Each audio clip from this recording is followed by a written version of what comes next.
Hello, I'm Patty Gonzalez, Public Relations Officer for the City of Brownsville. Welcome to Fly Brownsville, where we take you behind the scenes at the Brownsville South Padre Island International Airport. On this episode of Fly Brownsville, we'll take you on a tour inside our Brownsville Airport. Plus, have you heard the news? New flights have been added, as well as non-stop flights to Vegas, baby. And it's home to one of the biggest air shows in the state, Air Fiesta 2015.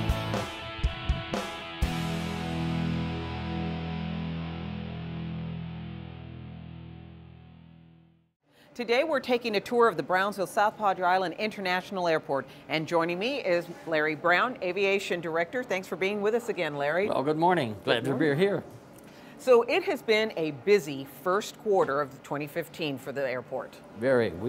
This is one of our busiest times of the year in terms of not only the normal passenger activity, but also such things as spring break, Semana Santa, and so forth. So we're staying very busy. And we'll be getting a lot of visitors from outside the area. Oh, yes. And outside Texas. Oh, yes. All over the place. Not just this country either. It's also a matter of Canada as well as Mexico.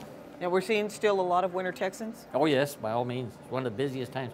Right now, there's deep snow on the ground in the north, and that is why winter Texans come to this area and so forth, because you can go out to the beach right now. And while we're wearing sweaters right now, in just a few days, spring breakers are going to descend and the sun's going to come out. Complete with all the sun and so on and so forth, and a good time to go to the beach. Great. Well, let's start at the beginning. What do people do when they first arrive and enter through the doors at the terminal? Well, one of the first things that you do when you come to the terminal, first of all, you've assumed that you have prepared, you've got your luggage with you, you have your ticket and reservations made and so forth, so you'll come into the doors here. And first you go up to the ticket counter, assuming you've got baggage with you that is not just carry-on baggage, but you've got baggage that you're going to be stowing inside the airplane. You will go up to the ticket counter that we have beside. This is the United ticket counter, and on the other side of the equipment here is the American ticket counter. Very soon we'll have an Allegiant ticket counter too. Great. What you'd first do is take your bags, come inside the door, walk here, up to the ticket counter and talk to the person who is there. What they will typically do, they will take your bag from you, they'll weigh it to make sure it meets all the specifications and so forth. Then they will tag it. They'll put a number and so forth on your bag, so it is then prepared to be on board the airplane. The next step that happens after that, you take your bag from the ticket counter where you're at, you take it over here and place it on this conveyor belt with TSA. TSA then does what they need to do with regard to inspecting your bag and so forth. Your bag will then disappear from here, go behind the ticket counters, and be processed out to the airplane, which is loaded on board the airplane. And the next time you'll see your bag is when you arrive at your destination. That's for your checked baggage. Now let's talk about what happens when once you've checked your bags. You might have a little time to spare. Right. What do you do then? One of the things that you can do, for example, is go and visit the airport Amelia Earhart's coffee shop and restaurant here at the airport. And let's wander over there and I can show you that a little bit. And named after Amelia Earhart because she was actually here. Amelia Earhart helped cut the ribbon dedicating this airport in March 1929. Larry, we're now in Amelia's Cafe. How long has the restaurant been here? The restaurant has been here in the airport terminal since the airport terminal opened. Recently, though, what we did was rename the restaurant after a person who was here to help dedicate the airport, Amelia Earhart. In March 1929, Amelia Earhart was just a few hundred yards up the way here and helped cut the ribbon with Charles Lindbergh dedicating the airport. That is so cool. So people are traveling, they're busy, they don't have a lot of time to wait. What kind of food is served here at Amelia's? They tend to specialize in paninis, all kinds of very important sandwiches, and I assure you that they're very good, having sampled the food myself. And so the food here ranges from paninis and a wide variety of those things, all the way to a typical Mexican dish and so forth, maybe carne asada and so forth. I assure you that there's a wide variety of food that is served here, and it's served very well. And can accommodate the time that you have. That's correct. Between your flights. That's correct. And we also have Amelia's Gifts. That's correct. And also the gift shop that we have here at the Amelia's Gift Shop but it tends to specialize in such things that a typical passenger would want to have, whether they're coming into the terminal or whether they're leaving the terminal. All the way from basic things like toothpaste and toothbrushes, all the way to gifts that typically a person who's come here for spring break would want to take back home and so forth. Small gifts, whether it be t-shirts, whatever the case may be.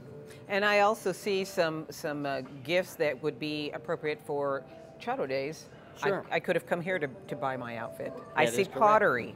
Yes, And ma'am. also quick snacks. So if you're rushing to catch your plane, you still have a moment to stop and pick up a drink. Yes, you do. And as well as sit down to have something to eat and so forth. So it's a pretty broad-ranging series of things that you can do here in this part of the airport.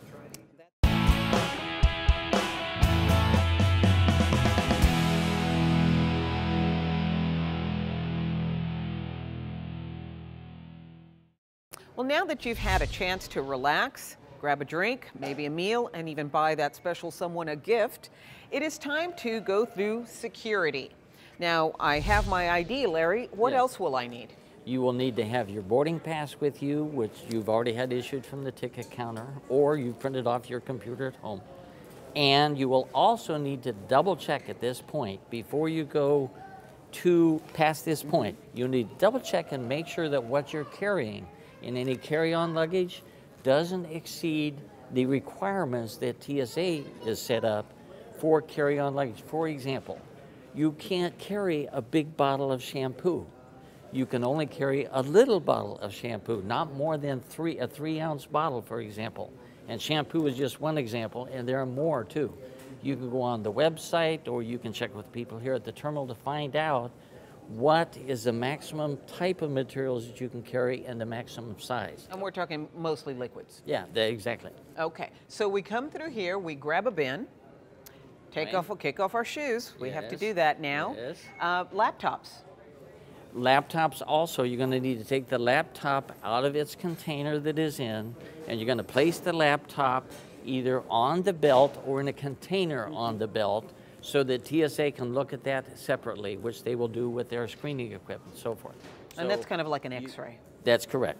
And your shoes need to be in that container, your coats and so forth need to be in a container, and your laptop needs to be in a container. And then you go through, and then you have another waiting area with beverages and snacks as well. That is correct, as well as restroom facilities and so on and so forth. So once you're past the TSA security point, so forth, you are then in federal territory. So you're basically waiting for your aircraft. You'll be dealing with the ticketing agent, giving them the boarding pass so that you can actually go up the passageway onto the waiting aircraft. And that's all you need to be able to take off, and you'll be on your way to your final destination. Well, thank you, Larry. Let's take a break, and when we come back, we will talk about all the exciting new flights that are coming here to Brownsville.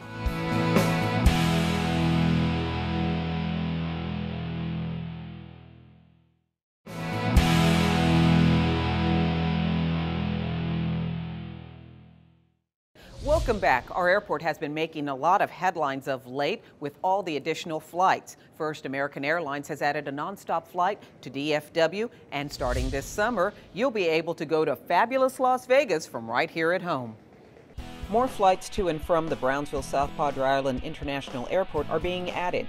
In February, American Airlines added an additional nonstop flight to Dallas-Fort Worth, making Brownsville the only city in the Rio Grande Valley whose airport has the most nonstop flights to the Metroplex.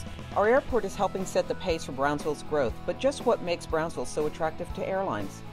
It's a combination of factors. It's a combination of the number of people who are willing to pay for a ticket to fly on that particular airline and to fly to a particular destination. So that helps to generate the market. In addition, the airline has to know that the yield, the amount of money that people are willing to pay for that seat on that plane at that time, that the yield off of that is sufficient for them to not only fly and cover their costs, but make a little bit of money too, make a profit, because that's what it's all about.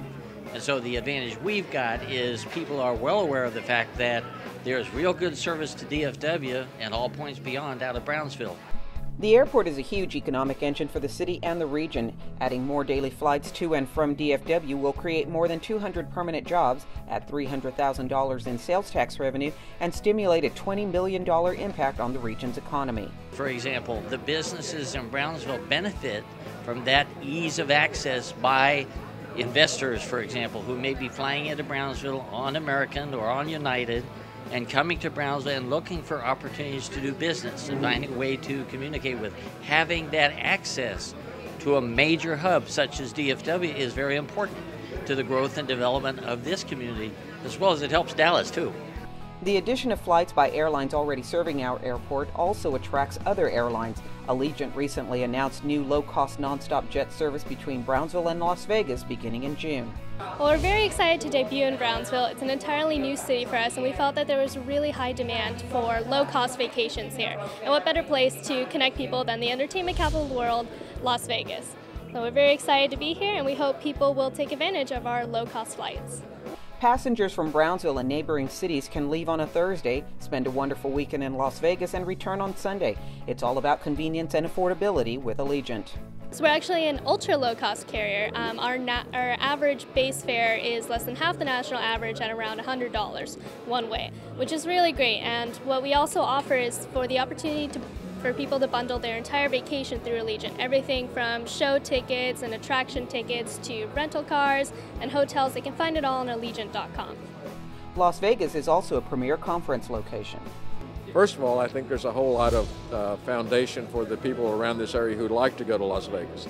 But the second thing is you're looking at people like researchers that are coming in through the university. You're looking at SpaceX. You're looking at other industries that have a variety of types of individuals who probably think that's a pretty good idea. If I can leave on a Thursday and come back on a Sunday, that's all right. Behind the scenes, much work is done to promote Brownsville as an ideal location for airline services. The Airport Advisory Board touts many of Brownsville's selling points. Our demographics were one. They saw how many people were having to travel to another airport. They didn't like that. We have our own airport. We have the staff, the personnel, the area for them. The selling point was basically the demand. We have SpaceX coming in. We have so many people here in Brownsville. We are the largest city in the entire valley as far as our population. And they really love that about us, which a lot of other companies do as well. And so that's one of our showcase points. And it just happens to be working in our favor. And we are looking forward to more things coming in the future very, very soon. I just can't say.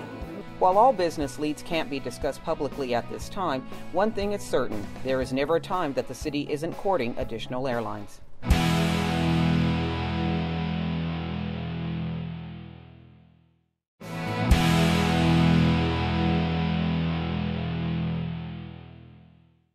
Our city is growing, and the Brownsville South Padre Island International Airport is setting the pace by adding new flights, creating more jobs, and overall boosting the region's economy. But with all that work, there's still room for play. I'm referring to the Air Fiesta 2015. Let's take a look at this year's annual event. With the roar of engines, the 2015 Air Fiesta took flight. It's a special day, event for us, just before Char Days. So hopefully we'll kick up the activities and have some fun out here, watch some of the shows. A lot of the history dating back to World Wars, some of the pilots and some of the people that participated for many, many years, and not only shows, but actually served in these wars that have kept America free are here. As you know, Mr. Doug Ward was here, and he was honored up here at the stage. Got a book that was written about him and the airport, and so it's a happy time for us. It's very special. Special indeed. Air Fiesta began in 1991 and features stunt pilots from across the country flying vintage aircraft, performing aerobatics, and air battle reenactments before a crowd of thousands. First of all, you'll be able to see, as you can hear behind me and see behind me, a whole series of aerial acrobatics from all kinds of aircraft and all kinds of pilots that are demonstrating their skills, their ability, and also the ability of these aircraft to perform these maneuvers, okay? That ranges all the way from aircraft that predate World War II to World War II type aircraft to more modern aircraft. And so you're able to see what planes can do when they're properly handled by really skilled pilots. Hosted by the Commemorative Air Force Museum at the Brownsville South Padre Island International Airport, Air Fiesta provided hours of aerial pageantry and history.